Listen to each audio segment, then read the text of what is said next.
Қызылорда облысы Арал ауданы нөмір 82 орта мектептің 10 сынып оқушысы Жеткербаев Мейірбек, жетекшім Жақсылықова Жаңагүл.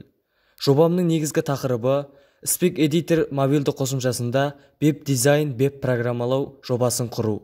Мақсаты веб-парақшаларды әзірлеуде HTML тегтерін және әртүрлі нысандарды қолдану арқылы жоба құру.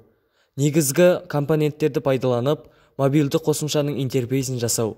Міндеті Speak Editor мобильді қосымшасы арқылы веб-жоба жасау әдістерін дәріптеу.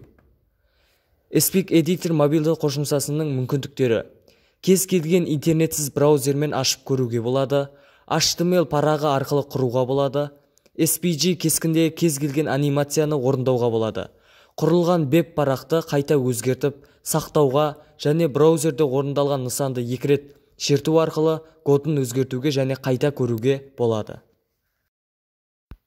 Бірінші Play Market'тен Speak Editor мобильді қосымшасын жүктеп аламыз. Жүктеп алғаннан кейін іске қосу үшін әуелі тіркелу керек. Ол үшін кәдімгі Google арқылы GitHub бағдарламасына кіріп, электронды пошта немесе Google аккаунт арқылы тіркелеміз. GitHub бағдарламасы логин мен пароль береді. Осы логин парольді Speak Editor бағдарламасында енгіземіз.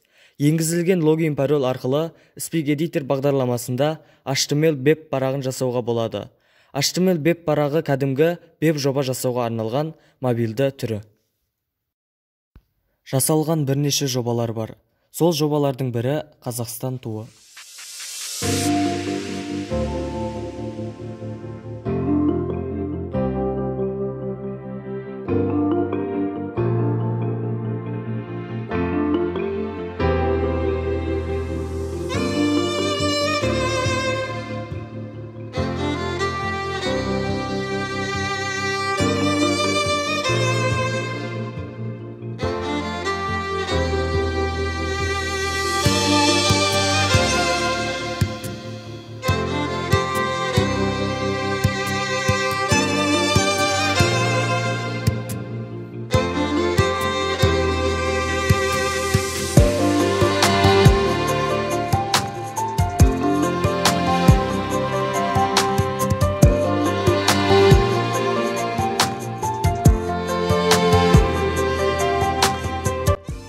Ең қарапайым мәтіндік жоба құру үшін Создат проекті бөліміне барып, HTML 5 түрін таңдаймыз.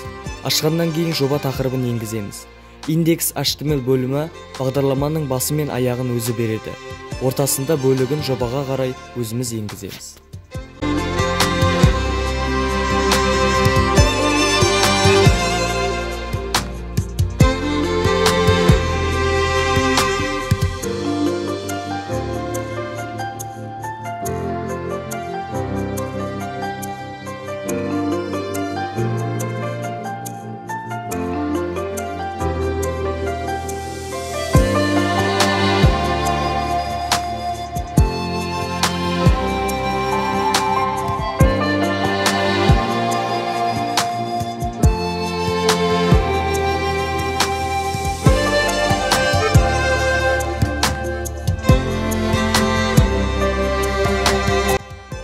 Және де жобаны жүктеп алуға немесе дайын жобаны бөлісуге болады.